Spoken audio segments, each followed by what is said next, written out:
Hello, everyone, and welcome back to Easy Talk English Podcast, the place where you learn real English through simple stories and friendly conversations. We use easy words, short sentences, and natural speaking style for beginners.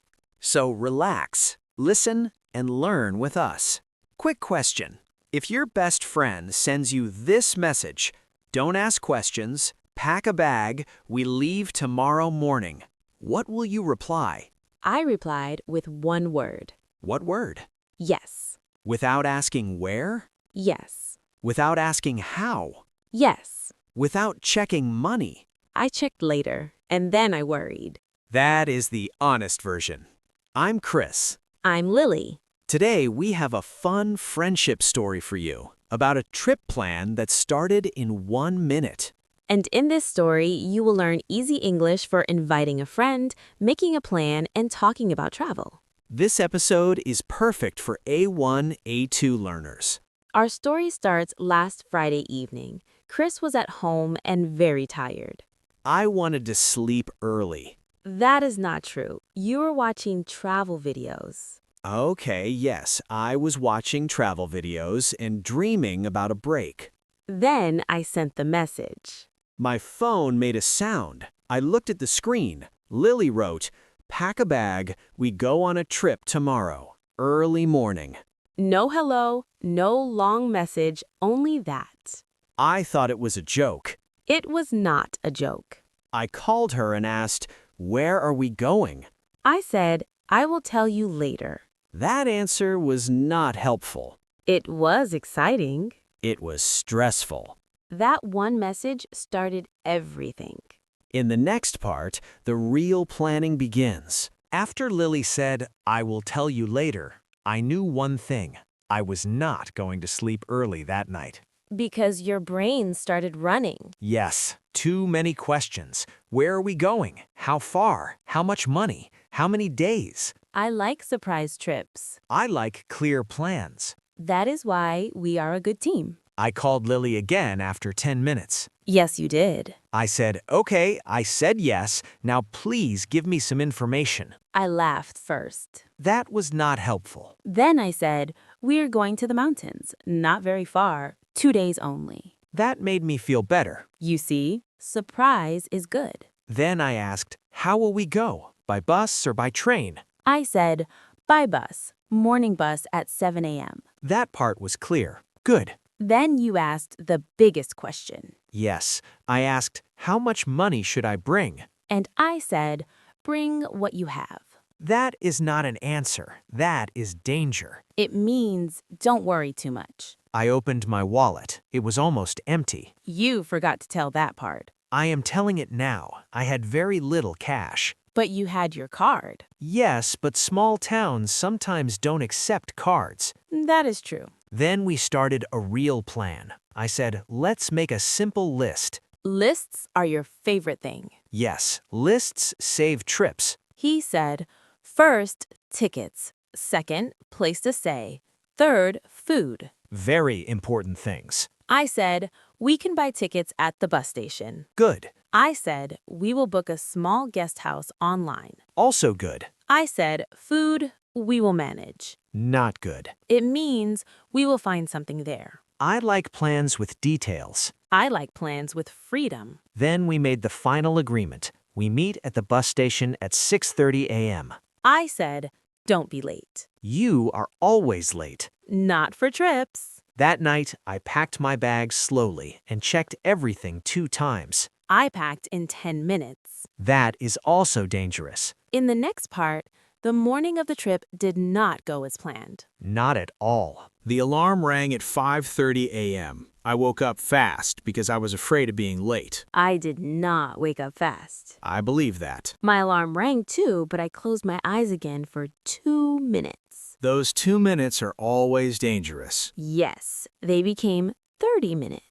I was ready at 6, bag packed, shoes on, phone charged. I felt proud. I was still in bed. I sent Lily a message. "Good morning, I'm leaving now." My phone was on silent. I called her. I did not answer. I called again.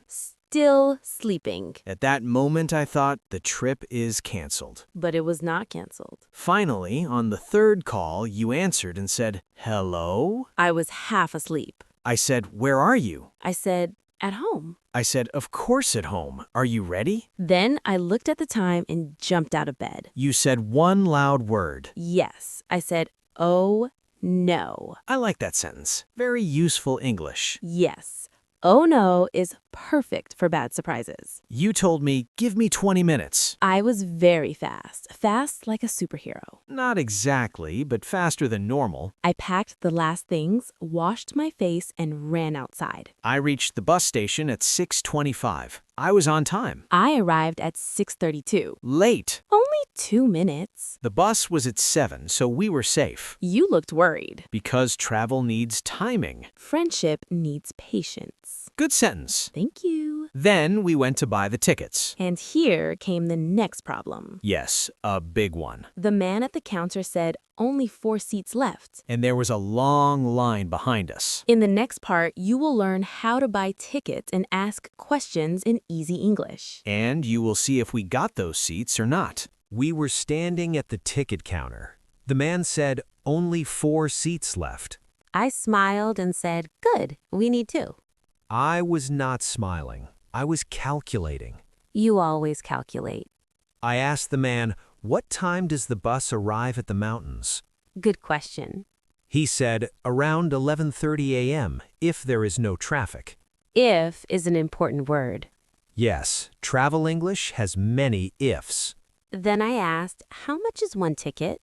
He answered, $12 each. I looked at Chris. I looked at my wallet. That was a quiet moment. Very quiet. I asked softly, are we okay? I said softly, "Almost." That means not really okay. I had some cash, but not enough. So I said, I will pay now. You can send me later. That is good friendship English. I will pay now. You can send me later. Yes, very useful sentence. We bought the 2 tickets. The man printed them and said, gate number 3. I asked, "Where is gate number 3? He pointed and said, over there, near the coffee shop. Direction English, also important. We walked to gate 3 and sat down. I felt relaxed for the first time. I felt hungry for the first time. You are always hungry. Travel increases hunger. That is your science. Yes. I said, "Do you want something to eat?" I said yes, but cheap. Another useful sentence, something cheap. We went to the small shop near the gate. I said to the shopkeeper, 2 sandwiches in 1 tea, please. Polite and simple English. He asked, "Anything else?" I said, no, that's all. Another good daily sentence. We came back, sat down, and started eating. Then I checked the tickets again. He checks everything 2 times. Because sometimes small mistakes make big problems. That sentence will be important very soon. Yes, very soon. I was eating my sandwich and looking at the tickets again. I like to double-check important things. I was drinking tea and enjoying the moment. Then I saw something strange on the ticket. His face changed immediately. I said, "Lily, look at this." I said, what happened now? I showed her the tickets and said, "Read the date." I read it once, then again. And? It was for tomorrow. Yes, not today, tomorrow. I said, that is not possible. I said, "It is very possible. Look again." The wrong date was printed. We bought tickets for the wrong day. That is called a travel disaster. I stood up and said, "Come fast, we need to fix this." We walked quickly back to the ticket counter. The same man was there. I said, excuse me, sir, these tickets are for tomorrow. We need today. Good polite English. "Excuse me, sir." He checked the tickets and said, yes, you asked for tomorrow. I said, "No, we asked for today." He said, I heard tomorrow. Small word, big problem. Then I said, can you change the tickets, please?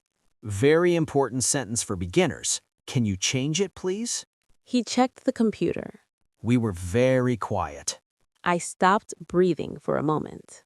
He said, "Today's bus is almost full." My heart dropped. Then he said, "But I can change it if you pay a small fee." I smiled again. I said, "How much is the fee?" He said, $2 per ticket. That was fair. I paid again. Again, good friendship. He printed new tickets. I checked the date 3 times. Not 2 times, 3 times. Now it was correct. Today, 7 a.m. Problem solved. But stress level high. In the next part, we finally get on the bus and meet someone unexpected. And that changes the trip more. Finally, we stood at gate 3 with the correct tickets and correct date. That felt like a big victory. The bus arrived at 6:55 a.m. It was big, white, and a little old. The driver opened the door and said, "Good morning." We answered, "Good morning." Simple and polite English, always good to use. We showed our tickets. The driver looked and said, "Okay, get in." Another useful phrase, get in, means enter the bus or car. Inside, the bus was almost full. Only a few seats were empty. I looked at our ticket numbers. Seats 17 and 18. We walked down the bus and found them. But someone was sitting in seat 18. A young woman with a big backpack. I said politely, "Excuse me, I think this is my seat." Perfect travel English sentence. She smiled and checked her ticket. Then she said, "Oh, sorry, I'm in the wrong seat." She moved without any problem. Polite people make travel easy. We sat down and relaxed. The bus started moving. Trip officially started. After 10 minutes, the girl with the backpack came back and talked to us. She said, "Are you also going to Mountain View Town?" I said, "Yes, for 2 days." She said, "Me too. I am traveling alone." That is brave. Very brave. We asked her name. Her name was Sarah. She was friendly and talkative. She said, "It's my first time visiting there." I said, "It's our first time too." Instant travel friendship. Then the driver made an announcement. He said, "Small delay, road work ahead." Delay, another important travel word. It means late. I looked at Chris and said, "You and your timing." Not my fault this time. In the next part, the delay creates a new problem and a new decision. And you will learn easy English for talking to new people. The driver said there was road work ahead and the bus would be late. I asked, "How late?" Good question, but the driver did not give a clear answer. He only said, "Maybe 30 or 40 minutes." That is not a small delay. No, it is not. Sarah, our new bus friend, looked worried. She said, "I have a hotel check-in at 12. Check-in means the time you can enter your hotel room. Useful travel word. I asked her, "Did you book online?" She said yes, and they are strict about time. Strict means not flexible. I like how you explain words. That is why we are here. The bus stopped on the road. We were not moving. I checked the map on my phone. He always checks maps. I said, "There's a small town before the mountains. We can stop there and take a local taxi." I said, "From the middle of the road?" I said, "No, when we reach the town." Sarah said, "That is a good idea." I like agreement English. That is a good idea. I asked, "How much will a taxi cost?" Sarah said, "We can share." Share means divide the cost. Another useful daily word. We had a small group meeting in our seats. 3 travelers, 1 new plan. I said, "Okay, if the delay is long, we get off at the town." Sarah said, "Deal." Deal means agreement. After 20 more minutes, the bus started moving again. Slowly, but moving. The driver announced, "Next stop, Rivertown." That was the town on the map. I stood up and said, "Ready?" I said, "Ready." Sarah said, "Ready." In the next part, we leave the bus early and the trip becomes more interesting. And more expensive. True. The bus stopped at Rivertown. The driver opened the door and said, 5 minutes only. 5 minutes is not a lot of time. No, it is not. We stood up quickly with our bags. I asked the driver, is there a taxi stand near here? Taxi stand means a place where taxis wait. The driver said yes, across the street. Good and clear answer. We got off the bus with Sarah. The air was cold and fresh. Small towns feel different from big cities. Less noise, more sky. We walked fast and found 2 taxis waiting. I went to the first driver and said, "Hello, can you take us to Mountain View Town?" Very good travel English sentence. The driver said, "Yes, I can." Then I asked, how much will it cost? Always ask price first. He said, $30. I looked at Chris. I looked at Sarah. Sarah said, "We share." So $10 each. That was okay. We got into the taxi. Get into we use for cars and taxis. Good small grammar point. The driver was friendly and talkative. He asked, are you tourists? I said, "Yes, for the weekend." Then he asked, do you have a hotel booking? I answered, "We will book today." The driver looked surprised. That is never a good sign. He said, this weekend is the mountain festival. We all said, "What?" Festival means special event. He said, "Hotels are usually full." I looked at Lily slowly. I smiled slowly. This was not in the plan. Because we had no plan. True. Sarah said, "I booked early, only one room." Only one. Silence again. In the next part, we try to solve the biggest problem, no room to stay. And friendship gets tested. When the taxi driver said, hotels are full, my heart dropped again. Your heart drops many times on this trip. Because your plans are always surprises. Adventures. Dangerous adventures. Continue. I asked the driver, are all hotels really full? He said, "Almost all. The festival brings many visitors." Visitors means people who come to see a place. Good word. Sarah said, I booked one small room, but only for me. That was honest. Very honest. I said, "No problem. We will find something else." I said, yes, we will try. Positive English, very useful. We will try. I took out my phone and started searching. Searching for hotels? Every result said the same thing, fully booked. That is not what travelers want to see. I said, let's call instead of only reading. Smart move. Calling sometimes works better. I called a small guest house number. She spoke slowly and politely. I said, "Hello, do you have a room for 2 people?" Perfect hotel question. She said, "Sorry, no rooms available." Same answer again. I called another place. I listened carefully. I asked, "Any room, even small?" Even small, good extra phrase. The man said, "One small room, one night only." We all smiled. I asked, "How much is it?" Important question. He said, $20. Very good price. I said, "Please keep it. We are coming." Please keep it. Very useful booking English. Problem almost solved. Almost, because it was one room. 2 friends, 1 room. That is the test of friendship. We accepted. In the next part, we reach the mountains and the trip finally feels real. And we learn English for check-in and travel talk. The taxi stopped near a small wooden guest house. It was simple but beautiful. Mountains behind it, trees everywhere, fresh air. Travel feeling finally arrived. We went inside and met the owner. I said, "Hello, we called about the small room." Good check-in sentence. He smiled and said, "Yes, I saved it for you." Saved it. Very useful phrase. It means he kept it for us. He showed us the room.